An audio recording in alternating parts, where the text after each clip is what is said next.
Greetings and welcome to the Halloween edition of the Sliders Review. Alright, let's address the elephant in the room. I know it's not Halloween. Alright, that's long past. But when it came to my Halloween videos, I ran out of time and I couldn't upload everything I wanted to. So that's why I'm uploading them past Halloween. But if you stop and look at it like this, at some point in time, it's gonna be Halloween time again, October. So somebody eventually will stumble upon my videos and watch it around Halloween time. So yeah, and I'm here today to talk to you about Disney Plus Goosebumps Season 1, Episode 10, Welcome to Horrorland. Right off from the bat, this has nothing to do with the original series or the book known as Welcome to Horrorland. It's something just completely different. So that was a waste of a title. Once again, it's about Slappy. However, we get Slappy's origin, the true origin from that of the book that's never been revealed in that of the original television show. And all in all, so I'm gonna review this episode and just give my overall thoughts of like the entire series. So for the most part in this episode, like basically it just continues from where the last one left off. We get to see that human person Slappy was. And it turns out it's not really Slappy at all. Who he is that like he's a magician, but he wasn't originally that either. So basically, he's just a regular man. I'm not sure his name, but he's a British man fighting in like, a war. Then he gets shot by one of his soldiers. It turns out in a flashback that he was actually a really nice guy, but one of his people turned on him. And when all the explosions started happening, them getting ambushed and stuff, he got shot. He fell in this like chasm, and there's like this like tomb, and it's this ancient like language and everything. So in being shot and surviving, well, somewhat surviving the wound, he's crawling and everything. Like any person in Goosebumps or any kind of horror thing, when you see an ancient language or something, you just read it for whatever reason. So he does. And the wall starts lighting up, and then all of a sudden his wound is healed. Then we see this man, and he goes to that of like a carnival circus. And the magician man is named Kondu. And so he introduces himself to that of like the owner of like the circus named Maynard. And so sorry about that, my camera died. So Maynard is of course the relative, the ancestor of that of Mr. Brat, and who gave him that house and stuff like that. And Kondu has magical powers. He made a dummy come to life. Him and Maynard strike up a deal. And so he needed something constructed. It's kind of like this picture you see on the wall in that cave. It's kind of like a cone-shaped thing. And so basically, Maynard betrays that of Kondu because he knows Kondu's evil plan. He recites a certain spell, and then his soul is sucked out and inside the Slappy dummy doll that Maynard built for him. And so, but right before he could finish the spell, he gets stabbed by Kondu, and then, he dies, but he finishes the incarnation so that the soul goes in him. So technically, Slappy has always been Kondu and everything. And apparently, that's how he is in the original books, because his backstory got revealed in like 2 of the Goosebump books. One of is Bride of the Dummy. Now, when Bride of the Dummy aired on Fox Kids, they left that part out because it was a little too dark. But it's a little different in the book. What it is that yes, there's Kondu the magician, and yes, there's Maynard the ventriloquist dummy maker. And so basically, Slappy was carved by Maynard out of the wood coffin of Kondu. The soul was in the wood, and so it got possessed that way. And that's how Slappy came to be. And so, I've always wondered just how Slappy became to be, because they never explained it in the original. So with the kids and everything, they're still doing their YA thing. Margot is upset at Lucas because he left her. She is literally about to have a nervous breakdown, and they barely dated for like what, a week? And so they have to head back into town. James gives Isaiah the idea, hey man, you should start hitting on her right now. It's like, dude, she's going through a breakup. So of course he tries, but then she pulls back. So why would you take love advice from James of all people?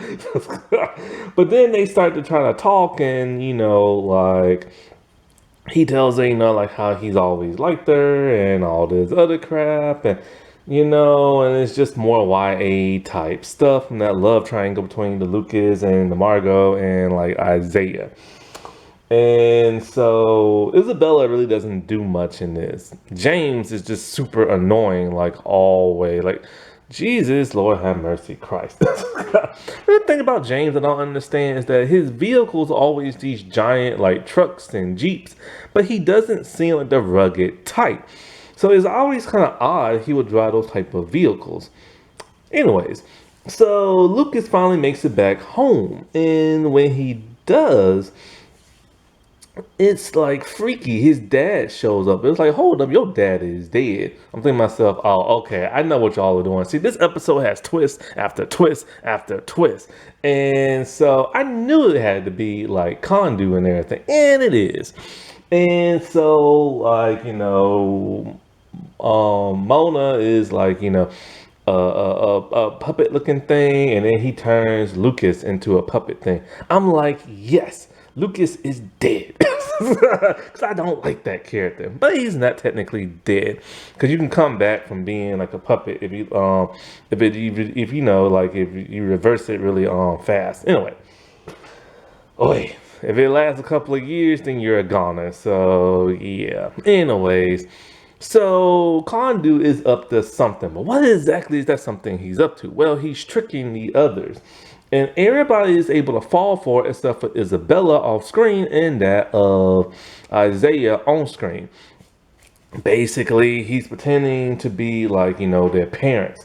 And so Margot, no wait, first is Isaiah, and his dad's all like, oh, this is like a scouting coach and blah, blah. And all you gotta do is sign a dotted line. Well, he gives him the pen and he's about to sign it. But then he stops and he looks at it and he's like, oh, hold up. Now, it doesn't explain why he paused and why he didn't want to sign it. But when you look at the hand his pen is in, he doesn't have the cast on his hand. So he knows something is up. Then, we see James, and that dude he was in love with in the last couple of episodes is in a cat suit, talking about, will you be my perfect, like, something for, like, prom or something like that. And so then we see Margot and her parents are like back together, and she's so happy and excited. But she should realize something, because she is the smartest of the group, that, well, hold up, I just left you in another town. And that's many, many, many miles away. So how the heck did you get here so fast? Until Isaiah runs in, is all like, that's not your real parents. And then we get to see Kondu. So they have no idea who he is. And so they run out, and it's James and Isabella. Somehow Isabella showed up really fast, and she's in the Jeep with James. I assumed she was fake, but no, she's real. She's the one who saved James off screen. Turns out she knew her mom was an imposter because her mom was so happy and friendly. And she said her mom is never like that. Wow. So they go to the only person that they know they can trust, and that's Mr. Brat. And so he is just like at his desk, and they can kind of figure out what exactly happened. They realize the entire town has been turned into puppets except for him. So they knew he did something. And he reveals, of course, he, released Slappy, and then all this happened. He had to write a book. So, of course, they're pissed at him like they should be, but they forgive him within seconds. I don't understand this series. Why is it when you screw up majorly, they forgive you? Mona forgave her old friends after they put her in the crazy house, and now they forgave Mr. Brat. And so he explains to them what exactly Kondu comes in, and he takes them back to the tomb, and he explains his origin a whole lot more. His plan is stupid. His plan is literally stupid. I don't know the man's original name, but pretty much the evil spirit thing took over his body in the sorcerer spell and just called himself Kondu. Anyway, he realized something. The world sucks, and everybody's killing each other, and everybody's being mean to each other, and everybody's fighting each other. So he thought, hey, if I unleashed horrors onto the world, then people will start fighting the monsters and not fight the people. So that's why he does what he does. That's why because he's basically has the powers of a god. He is the one infecting everything, turning everything into evil.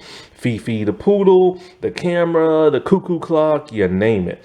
So it is him that's doing all that. And so, but that's his plan. He just wants monsters to run around so everybody can work together, fight the monsters and not themselves. That is the dumbest plan I've ever heard.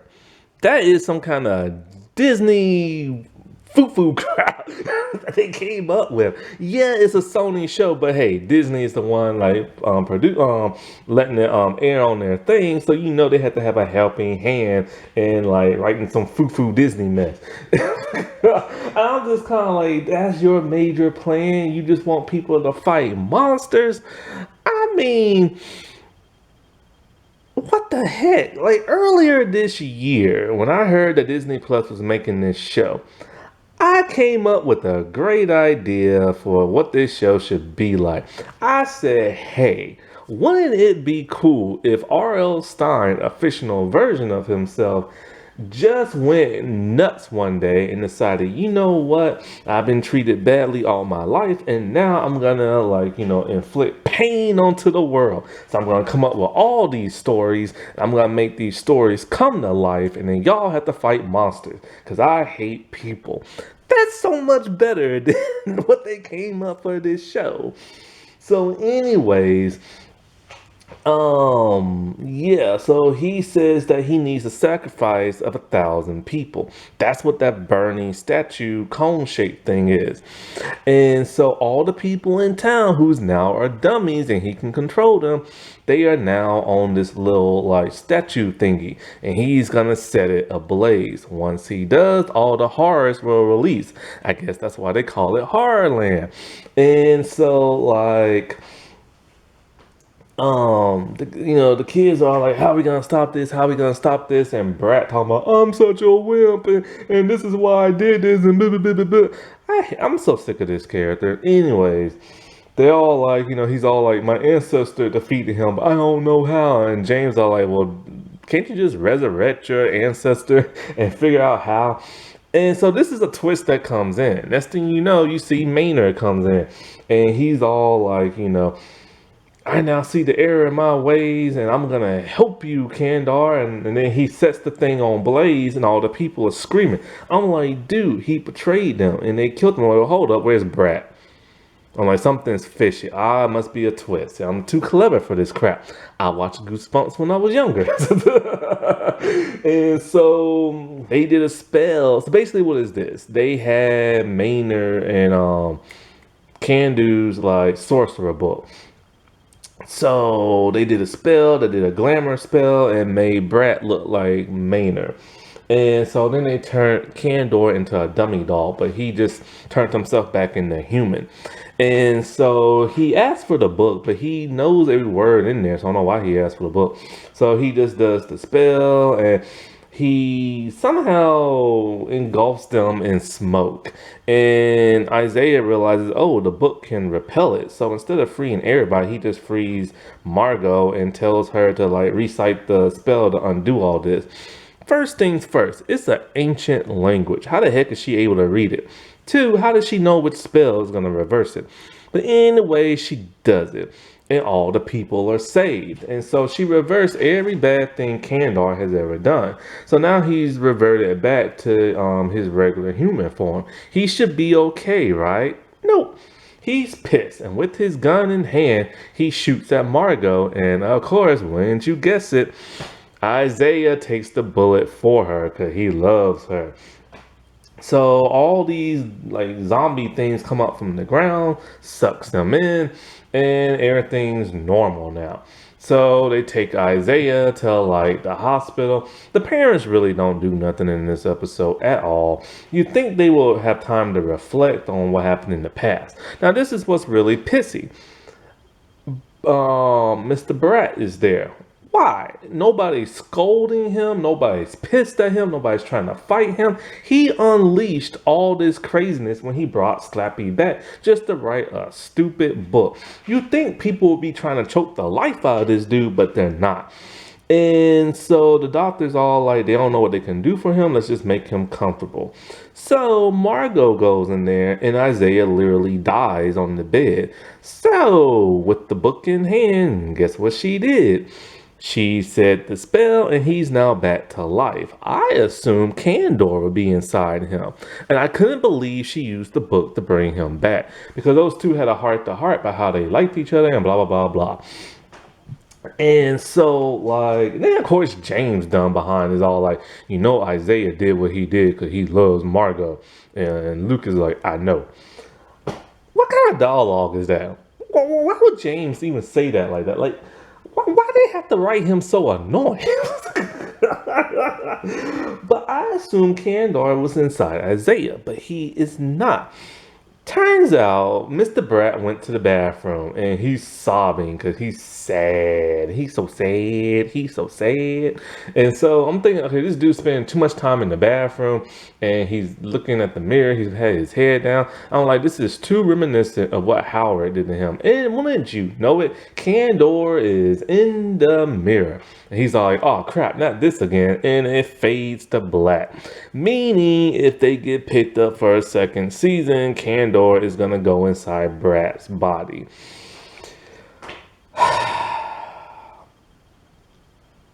You know, if this show was called anything other than Goosebumps, then I would be a little bit more forgiving of this show because then it would be a more original. It did its own thing. There's drama, there's twists, there's turns, there's horror stuff. You know, it would have been a pretty okay series.